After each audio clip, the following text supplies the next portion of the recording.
excited this week's finally here. Really proud of our team for a great win this past week and really finishing up our home schedule undefeated. That's a great accomplishment for this group, and excited about the state championship being back in play. I think everyone missed it last year, both sides, so have the opportunity to get this game back going. Unbelievable, long-standing tradition in college football. So look forward to heading down to Columbia. I know it'll be a great game and a great environment. It always is when we go down there, and so we look forward to that. And this is a good team. They're playing with a lot of confidence. They're playing physical. They're playing with a ton of effort, and I think that's a reflection of what Shane has been able to do in a short time. They're 5-1 at home, so they played well there and play with a lot of confidence, and so it's a good team that has battled every single week. And one of the things that I think is impressive about them is what they've done in the fourth quarter against opponents. They've outscored their opponents in the fourth quarter, even games where they were down, and it would have been easy for them to maybe give in a little bit. They've never done that all year. They've competed, and so I think that again says a lot about what Coach Beamer's been able to do in a short amount of time. But it's a good football team. They've found a little bit of an identity offensively. Their quarterback 15 has kind of settled in and settled them down, and he's playing with confidence. He's got good poise and throws the ball well. But they have found the best formula for them to be successful, and they're running that football. And it's a very physical group, physical running backs. They got 4 guys.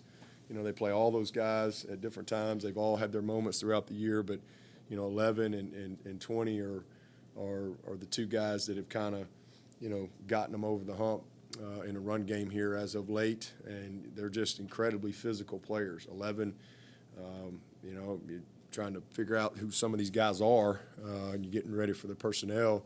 And I think, it makes a lot of sense when you look at him. I mean, he signed with Florida State, and he was a linebacker, played as a linebacker. And then he went to a junior college, and then went to South Carolina playing running back.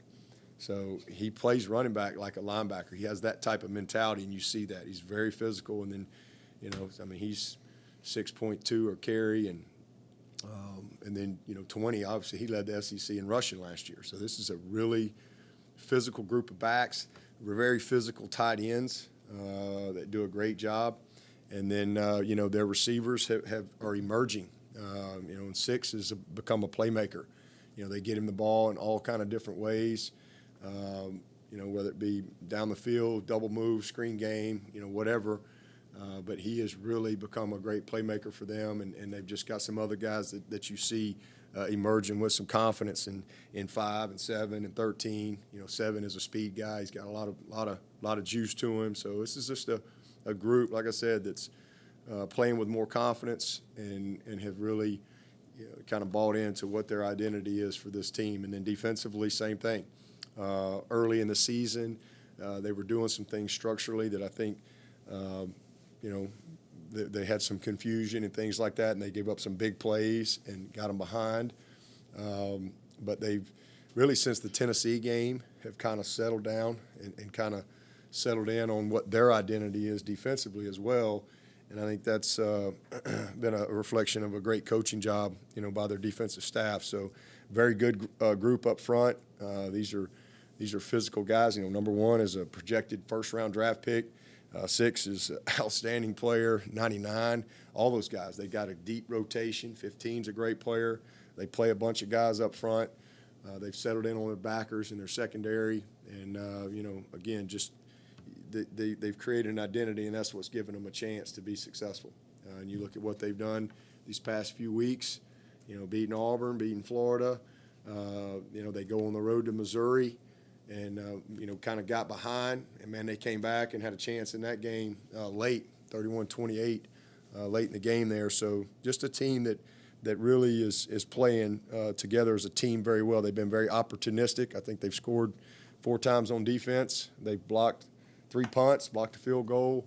So, from our standpoint, this game is it's critical that we take care of the ball, not give them short fields, and that we do a good job in special teams. Their kicker is excellent. He's 93%. He rarely ever misses. So, again, trying to keep these guys backed up on a long field and try to, win the matchup when it comes to being able to run the football. That'll be a critical part of this game. But it's a good team, and we're excited about the challenge. And then also for us this week is a special week. It's Thanksgiving. We all got a lot to be thankful for. And, look forward to having a great week with our guys and building toward a fun moment Saturday night. That was a little different dynamic where you're preparing for a rivalry game, yet you've got a couple games right before yours that with Wake and NC State you can determine whether you guys go to the ACC Championship Game. How do you guys handle that with your team, with your guys? I mean, you can't worry about it. I mean, you don't have any – focus on what we control. That's what we've been trying to do. I mean, we've done all we can. We've put ourselves in position from where we were to going into the very last weekend to still be and have a chance to go to the ACC Championship, win the division outright, or be a co-division champ. I mean, I think that's a great accomplishment for this team, for sure. But it's not something we have no control over that, so you can't focus on that. You don't need to waste any energy. We just need to focus on where we are and what we're trying to do, and that's trying to win the state championship. If it's meant to be, it'll work out. If it's not, hey, we gave ourselves a chance, and you get ready for a great bowl game. But that's out of our control. You touched on it briefly in the opening statement, just to have this rivalry game back after the hiatus last year because of COVID. What does it mean just to be able to play this game again after the break last year? Yeah, is this the 118th game? Is that what it is? 118? 118th game? I mean, that's a long time. And so, this game, I have a great appreciation for rivalry games anyway, growing up in Alabama, for 33 years there and living the Alabama-Auburn experience. And that was just kind of a way of life. And that's one of the things when I came to Clemson, I was thankful for. And I learned really quick, this is a great rivalry and a lot of historic rivalry. And it means a lot, It means a lot to the people in this state. It's one of those games where, it's rarely do you have you might have a husband, wife, Clemson, South Carolina, and it's no big deal when they're playing Tennessee or Georgia or Missouri or whatever. But in this state, when Clemson, South Carolina play, it impacts everyone. And, they're going to talk about it at church. They're going to talk about it at dinner. They're going to talk about it at their Thanksgiving get-togethers. And, because it's just a part of the DNA of South Carolina. And I think it's really fun to be a part of those things. It's better when you win, that's for sure. But it's fun to be a part of a rivalry game and all that comes with it, for sure. Yeah, but with the offensive line, do you feel like that unit's finally getting a little more healthy and gelling and playing its best football right now? Oh yeah, no doubt. I mean, we're it's been a mixed bag pretty much every week, but we were excited about last week getting Putnam back and having just the best available, most experienced guys we have, even though they're all sophomores and a junior in J-Mac. But, they're just way more experienced, more confident, more knowledgeable. You look back coming in this year, Trotter and Rayburn are redshirt sophomores, but this was their first time to really have an opportunity to play. And then Trotter was out until the Syracuse game with a broken hand. So, Walker Parks, man, he's had one bad game this year. He's had one game, and that was a game where he didn't practice but one day in a 2-week span.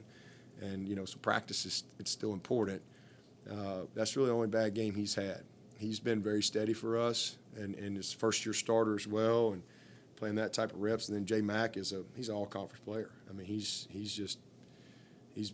we've been really, really fortunate that he's been able to stay on the field for us because he's by far definitely our best player, most experienced player, But all those guys, the gap has just closed a little bit, and they're just confident and just being able to, then you look at your youth at running back and developing confidence there, getting experience there, and those guys have kind of got their sea legs under them now and playing with a lot of confidence. And I think we've done some good things at tight end as well that has helped us. But definitely they're more settled than we've been at any point of the season and more confident than we've been. And I got a big matchup this week. This will be a big challenge. These are some big, strong, physical guys up front. Yeah, but recruiting-wise, obviously you guys have been able to go national over the past several years. How often do you feel like you and South Carolina are directly competing these days? Not very often, really not. That's one of those things that, earlier when I first got here, I felt like we had a little more competitions, but we really very few, and we're very different. It's different places. It's obviously just the environments and things like that. And if you love Columbia, you're probably not going to like Clemson. And if you love Clemson, you're probably not going to like Columbia. They're just very different. They offer different things. Both great, but both offer different things. And so, and then we both have the same issues when it comes to our recruiting base. This is a small population when it comes to football players. Atlanta's got more people than the whole state of South Carolina, and so then you throw in that, okay, you got to be able to win in the SEC and the ACC. You got to be a good enough player for that level of competition, and then you throw in position need, academics, fit, all that stuff. That pool gets even smaller. And then you throw in that if and I experienced this at Alabama, when you're in a state like this with no pro sports, et cetera, and it's two like really great colleges with a big rivalry, Alabama, Auburn, Clemson, South Carolina. A lot of kids grow up, one way or the other. So, if a kid grew up and he's Clemson, and we offer him, it's an uphill battle, and vice versa. If a kid's growing up South Carolina, and they offer him, it's every now and then you'll have a situation where that could go either way, but usually not. Dabo, last year when the SEC decided to cancel the game because of COVID, how disappointed were you guys to know you weren't going to get to play them last year, and how did that affect you somewhat in a way? Well, it didn't really affect us, but we were certainly disappointed because it was a home game, and we didn't get the opportunity to play the game here at home. That's a big deal to everyone involved, on the Clemson side for sure. And but it is what it is. Both leagues made the decision to go conference only. It didn't really make sense to me. We got to go all the way to wherever. I don't even know where we all went last year, but wherever, pick a place. What? Yeah, we got to go to Notre Dame, but we can't hop on we can't, get a bus ride up. Just kind of silly to me. But when you're dealing with the COVID stuff, it didn't make any sense to me. It felt like there should have been some exceptions, out of conference, but those were decisions that the conference people made, and it was disappointing because it means a lot to the people in this state, and but it is what it is. It didn't really, it didn't affect us. It just was a disappointment for both sides.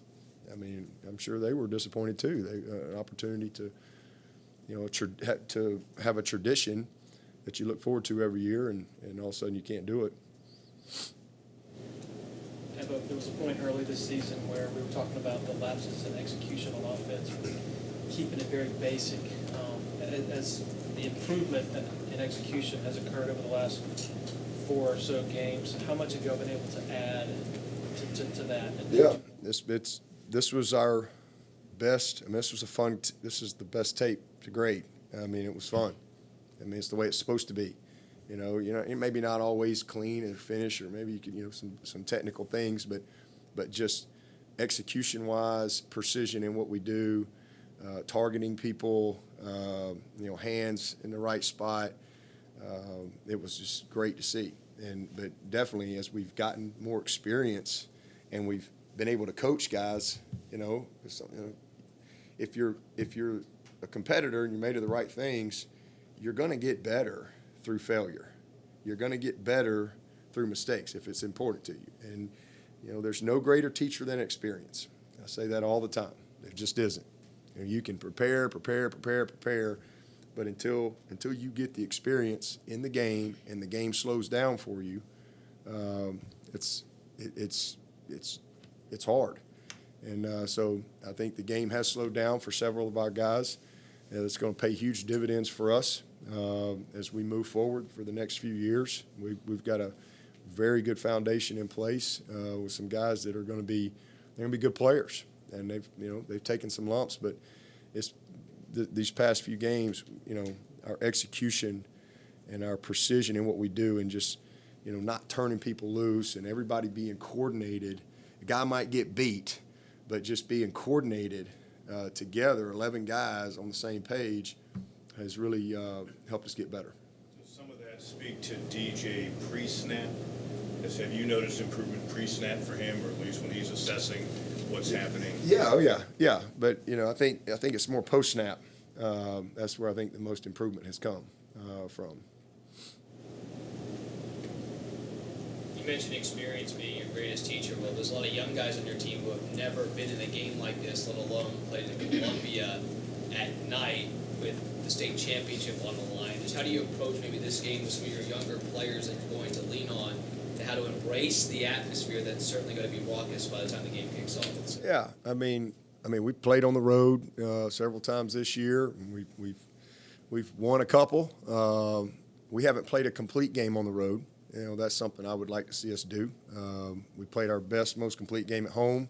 I'd like to see us do that on the road for sure, and that's what it's going to take. But I mean, these guys, this is game, 12. So they know what to expect, and the main thing is focus on what we control. You can't worry about all that stuff. You got to have great preparation. You prepare them for the noise and all that stuff with your cadence and operational things, but still comes down to doing your job, doing it with great effort and toughness and physicality and great fundamentals. Could EJ be back?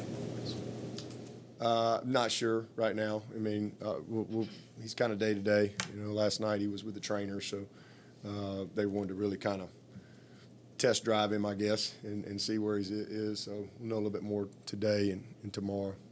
Same thing with Ngata. Yeah, same thing. He won't be back this week. Yeah, he's not quite there, but he is better. He's definitely better. With Pace and Shipley, are you seeing things on film that you weren't seeing earlier in the season that's contributing to some of their success? Well, I mean, again, the game has just slowed down for him. Kobe, he played last year, but he didn't play a lot of snaps. So he was ready to go and got a little bit of experience, but again, not a lot. The more you play, the more confident you get. And as you have success, and then you make some mistakes too, you learn and grow from both of those things, and that's what you've seen in those guys. I mean, they're just very confident now in what we're doing. More discipline in their tracks, their footwork, more discipline in their protections, and just more precise. So that's what that's where they should be after a full season. Both playing with a lot of confidence, and I'm proud of them, proud of the development. Are they also getting some better holes to run through maybe? Oh yeah, everything. Playing, we're definitely better up front, but you look at Shipley last week, the first big run, we had an unblocked guy, and he just made him miss, and I think earlier in the year, we might get tackled right there, because your eyes are a little bigger, you're breathing a little harder, but as you play the game longer and things slow down, your eyes get a little smaller, your breath becomes a little normal, and next thing you know, your talent starts to, the game slows down and your talent shines a little bit. and it's not as much assignment as it is playing the game. You know, early on when you don't have a lot of experience, it's a lot of, you know, assignment and just really, you know, and then next thing, then you react to the game. But you know, now it's kind of like they're playing, and that's a reflection of just some experience that they've gotten through the year. But proud of those guys. Same with Maffa. You know, he got a little later start because we were trying to hold him, but he's done some really good things as well.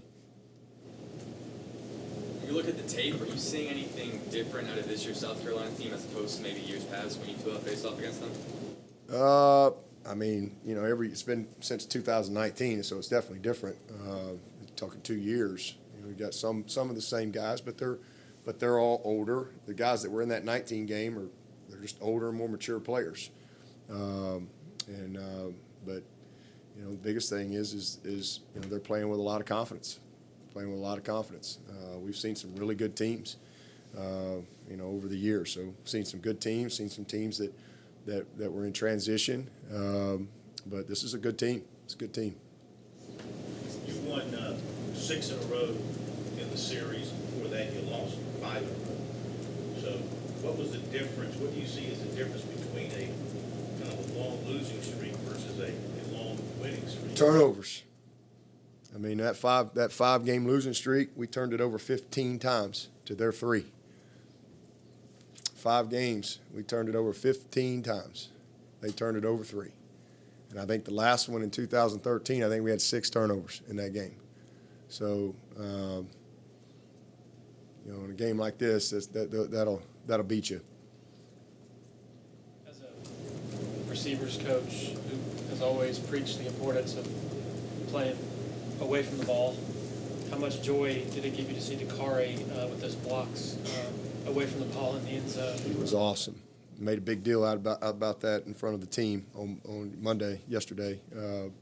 You know, I just love the physicality, love the mindset, and you know, being a complete player, playing without the ball, you know, making a difference. And just, I thought we did a really good job. Bo as well. All those guys did a good job. You know, just, you know, big runs come through great effort on the second level, you know, by receivers. You know, whether it's running a guy off, staying in position, giving, you know, because backs they don't need much. You know, if you can just cover people up, and a lot of that is effort, and then just playing with some toughness, especially when you're playing people who press you, but because they don't know the play, you know. So, you know, change up your technique, and you know, sometimes you're working a release technique, sometimes you're physical with them, and it just creates, it's kind of that game within the game. But I'm really proud of Dacari. He and Bo, as you know, true freshmen, same thing. The game has slowed down for them from where they were at the beginning of the year. Dacari hit a wall,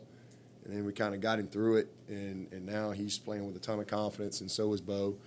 And you know, 2 really good players, and 7 scholarship receivers out last week. We need them to be good players, and they've come through for us. From the outside, it seems like maybe the Louisville game, the blocking as a whole from on the outside started to get better at that point. Is that accurate? I mean, it's been, you know, I thought Jay Ross kind of was setting the tone for us. I mean, he really had 3 or 4 games in a row where he was playing really physical without the ball, was making a lot of good blocks, and I think he was really trying to, you know, lead the way in that regard. And it certainly was an emphasis for us. And the guys that bought in, but you know, we don't right now. We don't have a lot of guys, and the guys that are out there playing hard. You've talked a lot in the past about 13 personnel, and that's how you want to play. A lot of 2 tight end sets this weekend. With the emergence of tight ends and the receiver injuries, does that involve new install, or are you tweaking packages that you already had to incorporate the second tight end? Well, we've always, you know, had a 12 personnel package when we had the people. You know, when we've had the right personnel, we've always had some 12 personnel stuff. We're primarily an 11 personnel team. That's not going to change. But we've had some years where we've been, you know, maybe it's been 75-25 or 80-20 or 90-10, whatever. You know, we'll get in some 13 stuff when we're in some short yardage and goal line things. But you know, we just feel good about, you know, the guys, the development there. But it's not as much. I mean, it's install every week. You know, you take what you do and you have game plan install every single week. That's why camp is so important, spring and camp, and really building a foundation and an understanding of your offense, of your system. And then, you know, week in and week out, you tweak that, but it's still within the system. So it's install and it's game plan specific. But as guys learn the system, it makes sense to them. And it's not like it's something new. It's just a different personnel that you have in the game. So we always have some package stuff that's relevant to whatever game we're in. But, you know, with the improvement of Ennis and his physicality, and with the improvement of Brenny, although he had a couple mistakes last week, you know, it's a and then where we are, you know, personnel-wise, we're just trying to, you know, do what we do, but make sure that we've got you know, answers, you know, because we're running out of people. So that's really it. With Stellato, do you have an update on where he is? Still limping. You know, they're calling it a bone bruise. He's just limping around. Was he in line to play? Oh yeah, he would have played. Yeah, he would have played a good bit. But he had a good week of practice, and, you know, again, we've been trying, and we got 2 games left with him, so we're trying to strategize on how we wanted to use those 2 games, but that all ended in warm-ups. What happened? It's a dangerous place out there in warm-ups. Just stand back, hide the women and children. He just kind of planted wrong and kind of came down on his heel. And next thing I know, Danny Poole's telling me, hey, Stellato's out. We're going to put him. I'm like, what are you talking about? Like, we hadn't even played a snap. I don't even know. It was the craziest thing. We had that happen one year with Sam Cooper in Athens. Same thing, you know. In fact, I think he broke his leg, though. Or maybe it was his Achilles. I can't remember what it was. But anyway, same thing. But he just said he came down funny. And so it's kind of a deep bone bruise on his heel. Can't really walk. Hard to play receiver when you can't walk. You mentioned the turnovers that hurt you in that 5-game losing streak. South Carolina this year has been very good at forcing teams into mistakes. What have you seen from them that makes them so good at forcing teams into mistakes? Yeah, well, they're aggressive. You know, they're aggressive, and I think the biggest thing is they've structurally kind of made some changes. You know, Tennessee really just they had some miscommunication issues and guys not on the same page and turned the guys loose. And kind of since that game, they've made some adjustments. And, you know, they're not afraid to play man coverage. They feel good about those guys. And they've gotten their hands on some balls. They've had some fumbles. They've had some picks. So I think it's 3 pick sixes on the year. So, you know, just good positioning and opportunistic, finishing on the ball. So, you know, you need that along the way. Some of the quarterback situation's been a little fluid with different guys coming in and out. With the sample size that you do have of Jason Brown, what are you kind of seeing from him? Yeah, I'm impressed with him. I never heard of him. I know who he was. I obviously knew about Doty and you know, the unbelievable story about the grad assistant coach going to quarterback. That's amazing, amazing story. So I didn't know about this kid, and he's done a nice job. He came in, first time I saw him, I guess it was Texas A&M. He came in that game, and he really did some good stuff. I mean, all the way to the last play. You know, the game was over, but he's playing. I mean, he scrambles out, throws a touchdown pass to number 12, and you know, left side of the end zone there. And I mean, you just see some good things. I see what they like about him, you know, because I think Zeb's back, but they've kind of stuck with this guy, and I think he's taking advantage of his opportunity. He's got good poise. He can throw the football, and he's got a good understanding of what they're doing. But he's settled them down. He's made some big plays. He's extended a few plays where he's, you know, found some guys. Had a big touchdown against Florida. I think it was Florida. Where they, you know, he extended, got out, and found number 6 wide open in the end zone. But he's doing a good job for them, doing a really good job. How would you describe that offense in terms of the influences that you see as far as the bunch formations and the route combinations and things like that? Yeah, I mean, they're doing a good job with the personnel they have. I mean, I think that's what everybody tries to do week in and week out, you know, because you kind of figure out who you are, and certainly for you're coming in, you're a new staff, and you're figuring those things out. And I think that they've done a nice job of playing to their strengths. And you know, the big old offensive line, and you know, but they're running the ball with some power and trying to play action, trying to take some max pro shots. They move six around all over the place. They'll get on the perimeter with the screens, and the screening goes. They'll run the reverses. They've had some. They've had all the tricks. They've thrown they open up with a flea flicker against Florida. They've tried double passes. I mean, they've been creative, but it still comes down to, you know, how are they going to run the football, and you know, whether it's, you know, using the formationing to give them some advantages or whatever. I think they've done a nice job, you know, schematically giving them an opportunity. But then you know, number 11, his emergence, I think has been really, and then 20 getting back, because you know he was out for a while. Now him getting back going, they've settled in. The physicality of their tight ends, you know, these guys will knock you around, and that's been a. You know, I just think they, you know, there are a lot of 12 personnel with 0 and Muse 9, and that's just kind of, again, using their people that they have to give them the best opportunity to move the ball. And then with all the transition at quarterback, it's been a challenge for them. But that's what you see with where they are now, playing with confidence, and 15 has really kind of settled them down because he's made some nice throws for them.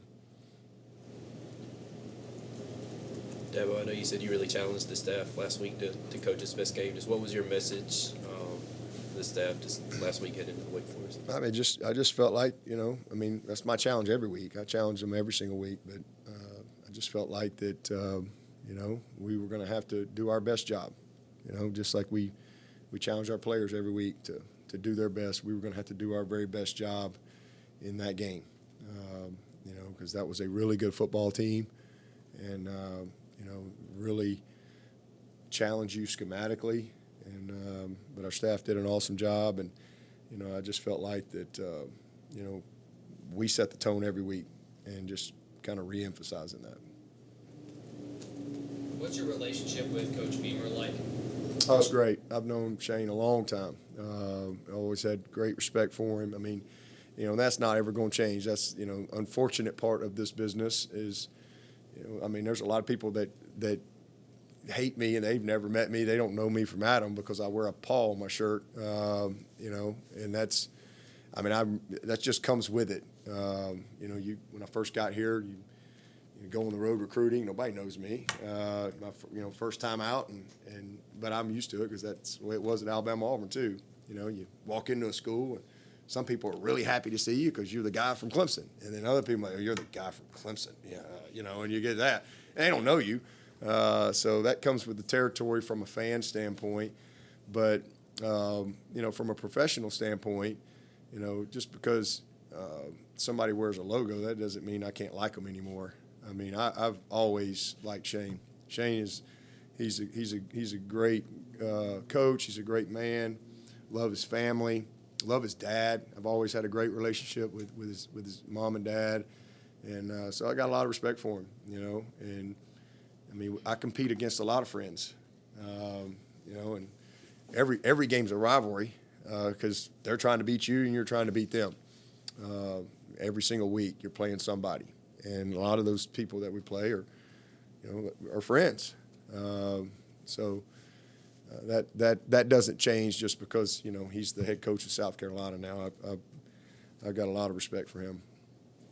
How also did y'all communicate over the years before he got to? Yeah, just obviously when he was at South Carolina as an assistant, we were both assistants, so see him a lot. And then he was with Woody at Mississippi State. And got to know him, you know, way back then, and then just over the years. And then he was at Georgia, communicate, text, and then he was at Oklahoma, and we'd stay in touch. And his son actually became a Clemson fan. I'm sure he would still tell you that. You know, his son was he was a huge Clemson fan. I can't wait to see him. I'm going to remind him of that when I see him. He better be out on the field and be looking for him. But, you know, I mean, I remember one year he was at Oklahoma, and, you know, but he wanted like a Clemson jersey and this and that. So I sent him some stuff, and Shane sent me a video of him. And he's got a beautiful family. But his little boy, and we had a nice laugh on that, you know, when he was taking the job. 'Cause I talked to him a couple times before he got the job, and I said, you know, you're gonna have a problem on your hand. It's gonna be a real problem when your son comes to Clemson. It's gonna be an issue for you in this state. So, you know, thankfully you got a few years to figure that out. But yeah, so we've always communicated and stayed in touch, and you know, collaborated over the years a few times. Can you relate to what he's doing now at the start of his career in South Carolina? It sounds like he wants to make that his only stop, like you want to make Clemson your only stop. And he's building up on positive traits of the school and the university continually, like you did when you got started at Clemson. Do you see a lot of similarities in style, the way he's handling his stuff, the way you handle your stuff? Yeah, well, I mean, I'm not close enough to it on a daily basis to really answer that. All I can say is, you know, from a big picture standpoint, is I think he's doing a great job with his team, you know, and trying to build team, trying to establish, you know, core values, and you know, it's not easy to do that. And he's you know, got a clear philosophy, I think, of how he wants it to look like, and a vision for what he wants it to look like, and just kind of staying the course to that. And that's not easy. There's tough decisions along the way. There's setbacks, you know, all those type of things. But I think the biggest thing with Shane is he's a positive guy, and I think that he, you know, he just keeps looking at it as half full, and I think that's what it takes. Anything for Coach from Zoom?